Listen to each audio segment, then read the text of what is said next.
सहयोगी बाबा साहब की बात सुनकर उन्हें बुलाने चले गए, उनके कार्यालय में चले गए उनको बुलाने, और उन्होंने जाके कहा आपको बाबा साहब ने बुलाया। पहले तो वो भी हैरान हुए, मुझसे क्या काम हो सकता है बोला।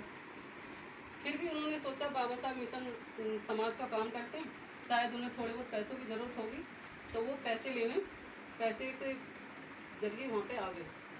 जब उनके साथ आए तो बाबा साहब तो बैठे थे उनकी खुशी में फूले नहीं समा रहे थे उनसे मिलने के लिए कि आज मेरे समाज से कोई व्यक्ति, पहला व्यक्ति आज नौकरी पे लगा है आज।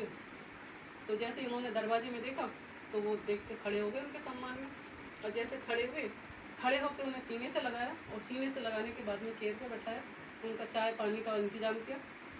फिर बाद में उनसे कुछ देर बात करते रहे, तो वो लड़का जो कलेक्टर थे तो कहने लगे बाबा साहब ने जिस काम से बुलाया मुझे, उस काम के लिए तो उन्होंने बोला नहीं, लेकिन अपनी बात, मतलब अच्छी बात उनको समझा रहे हैं, अपने विचारों से उन्हें अवगत करा रहे हैं। फिर कलेक्टर नौजवान कहने लगे कि बाबा साहब मुझे आज्ञा दीजिए, मुझे थोड़ा काम है, मैं जाना चाहूँगा। तो वो उनके साथ साथ उठ गए, और जैसे कलेक्टर नौजवान बाहर निकले, उनके ऑफिस से बाहर निकले, तो पीछे से कहते हैं बाबा साहब बेटा सुनो, जब तुम इस बार अपने गांव जाओगे तो लाल बत्ती की गाड़ी से ही जाना। तो वो जो नौजवान था वो कहने लगे ऐसा क्यों बोल रहे हो बाबा साहब, आप ऐसा बोल रहे हैं, कुछ तो रीज़न होगा इसका, आप मुझे बताइए। तो उन्होंने कहा जब तुम लाल बत्ती की गाड़ी अपने गांव में लेके जाओगे तो गली के किनारे पे कुछ लेडीज़ें मिलेंगी, तुम्हें कुछ महिलाएं मिलेंगी जो कि अपनी भैंसों को पानी पिला रही होंगी, कुछ चारा काट रही होंगी मशीन से, कुछ कपड़े धो रही होंगी और कुछ अपने बच्चों को नहला रही होंगी, कोई झाड़ू लगा रही होगी, कोई गोबर इकट्ठा कर रही होंगी। जब उस गली में आपकी गाड़ी जाएगी और आपकी गाड़ी की आवाज़ सुनेंगी तो सारी महिलाएं अपना अपना काम छोड़ के एक नज़र तुम्हें ज़रूर देखेंगी। एक नज़र देख के फिर वो बाद में कहेंगी तुम तो आगे निकल जाओगे, वो कहेंगी कि ये तो वही लड़का हो जो कभी इस गली में नंगा घूमता था।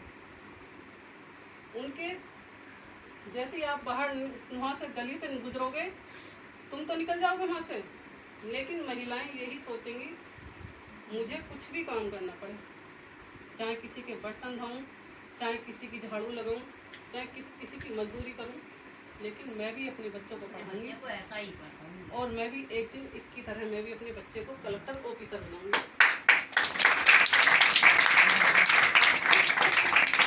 ऐसी सोचती हमारे बाबा साहब की। बहुत जोर का, जो बच्चा समझे तो बच्चों को सोचना चाहिए, और हमारे लिए संविधान सबसे मजबूत चीज़ है। अगर आप लोग सोचें हमारे लिए भगवान कुछ करने वाले हैं, क्योंकि सदियों से हमें गुलाम बनाए हुए हैं, कोई भी भगवान हमें बचाने नहीं आए। पहले महिलाओं को स्तन ढकने के भी अधिकार नहीं थे, और हमारे समाज के जो व्यक्ति थे उन्हें कपड़े पहनने का अधिकार नहीं था, अच्छा खाना खाने का अधिकार नहीं था। हम सड़कों पे भी नहीं चल सकते थे, अगर सड़कों पे चलते थे तो 12 बजे से 3 बजे तक चल सकते थे बस, और वो भी तब थाली बजा के उनको जानकारी दे दी जाती थी कि शूद्र जाति के लोग आ रहे हैं, तो उनके गले में हांडी होती थी और पीठ पे झाड़ू होती थी। बाबा साहब ने हमारे गले से कितना हांडी हटा के तो टाइम के सामने समय डाल देना, इससे बड़ी बात हो सकती है। और झाड़ू हटवा के पीछे कुर्सी लगा दी, हमें ऑफिसर बना दिया। तो क्या हमें अपनी कामयाबी के लिए मंदिरों में जाना चाहिए? इनके बाद हमें बाबा साहब का एहसान मानना चाहिए और उनके विचारों पे चलना चाहिए, क्योंकि बाबा साहब के गले में माला हो नहीं हो ये जरूरी बात नहीं है, लेकिन उनके विचारों पे ताला नहीं होना चाहिए, ये बहुत बड़ी बात है। विचार एक पौधे के समान होते हैं, जैसे एक पौधे को हम सींचते हैं, कोई भी पौधा गमले में भी हम सींचते हैं या किसी भी तरह से उसको हम पालन पोषण करते हैं, विचार और एक बच्चा दोनों एक समान होते हैं। जैसे हम लालन पालन अपने बच्चे का करते हैं वैसे ही पौधे का करते हैं। तो पौधे को अगर हम समय समय पे पानी नहीं देंगे तो पौधा सूख जाएगा और नष्ट हो जाएगा, वैसे ही विचार हैं। कुछ लोग कहते हैं कि इन्हें पैसे मिलते होंगे। अभी भैया जी ने बताया कि आप लोग सोचते होंगे इन्हें कहीं से सैलरी मिलती होगी, कोई सैलरी नहीं देता है। जब हमने बाबा साहब को जाना और उन्हें माना तो हम अपना खर्च, हम ये सोचते हैं कि जब हम मंदिरों में जाते थे हमारे 20,000 रुपये खर्च होते थे मैं जाने में। जब कभी हिमाचल प्रदेश जाते हैं, वैष्णो देवी जाते हैं, नगरकोट जाते हैं, तो वहाँ पे 20,000 से कम पैसे खर्च नहीं होंगे। और अभी हम यहाँ आ रहे हैं तो हमारे 100 रुपये खर्च हो रहे हैं। तो वो ज़्यादा काम अच्छा है, ये काम ज़्यादा अच्छा है?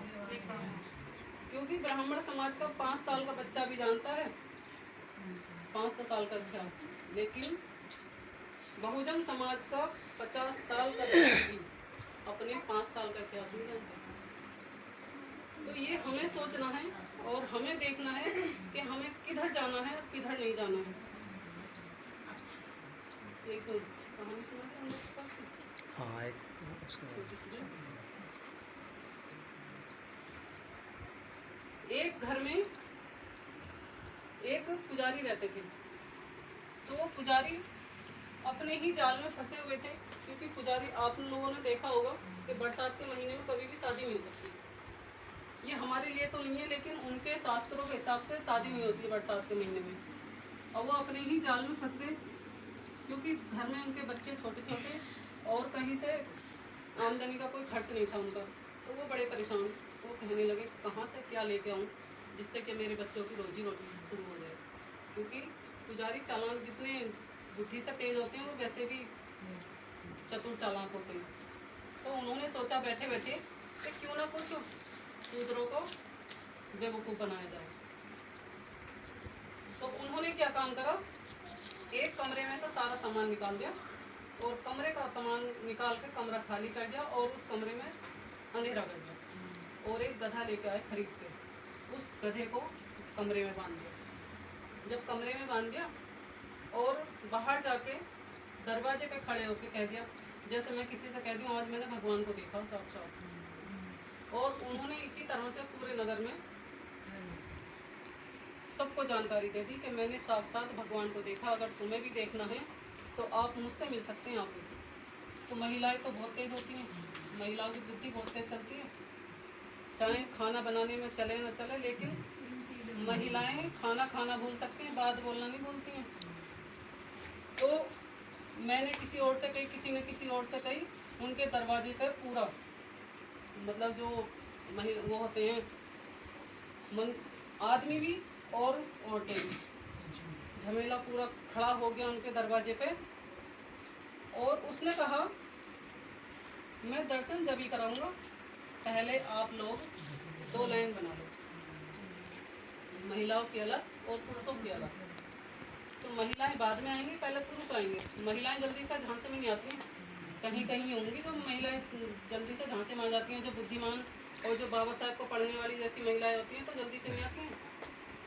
तो जो पुरुष थे लाइन में लगे हुए, एक पुरुष जैसे ही आया वहाँ पे, एक पुरुष के कानों में कहा अगर तुम पहले तो तुम 500 रुपये डालो। तो 500 रुपये डलवा लिए। 500 डलवाने के बाद में फिर उनसे कहने लगा, जो पुजारी थे, तो वो कहते हैं कि अगर तुम ना जायज बाप की औलाद हो तभी तुम्हें भगवान के दर्शन होंगे, नहीं तो गधा ही नजर आएगा।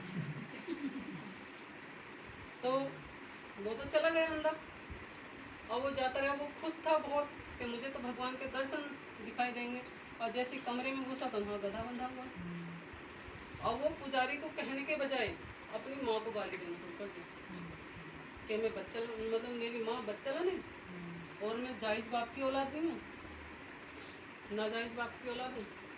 फिर उसने बाहर निकलते निकलते कहा, सोचने लगा अगर मैं कहता हूँ मैंने गधे को देखा है तो मेरी बेइज्जती हो जाएगी, यहाँ से निकलना मुश्किल हो जाएगा।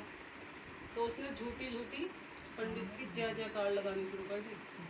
पंडित जी की जय हो, पंडित जी की जय हो। पंडित जी तो बड़े महान हैं, हमें साक्षात भगवान जी के दर्शन करा दिए। अब उसी के पीछे पीछे जो लोग थे उन्हें भी गधा ही, सबको गधा दिखाई देगा। लेकिन क्या करें, अगर वो भी कोई कुछ बोलता तो उनकी बेइज्जती हो जाएगी। तो उन्होंने भी जय जयकार लगानी शुरू कर दी पंडित जी की। और पंडित की तिजोरी फुल, उसका तो कोटा फुल हो गया। जो उसकी घर की गृहस्थी थी, जो घर का जो गरीबी थी वो दूर हो गई और अपने समाज के लोगों को बेवकूफ़ बना दिया। आज भी हम लोग बेवकूफ़ इसी के जरिए बेवकूफ़ बन रहे हैं। आज हम लोग पढ़े लिखे हैं, बाबा साहब को अगर जानेंगे, उनकी 22 प्रतिज्ञा को आप मानेंगे, तो बाबा साहब ने साफ साफ मना करा है कि मैं किसी भी देवी देवता को नहीं मानता। तो उनकी 22 प्रतिज्ञाएँ आपको गूगल पे मिल सकती हैं, आप उन्हें पढ़ के देख सकते हैं और उनके विचारों भी मिल सकते हैं। विचारों को पढ़ोगे और उनसे प्रेरित होकर आप बहुत अच्छा काम कर सकते हो। किसी भी फील्ड में आप लोग जाओगे, घर में हो या बाहर में हो, कभी भी परेशानी में नहीं पड़ोगे, क्योंकि परेशानी में वही इंसान पड़ता है जिसको जानकारी नहीं होती है।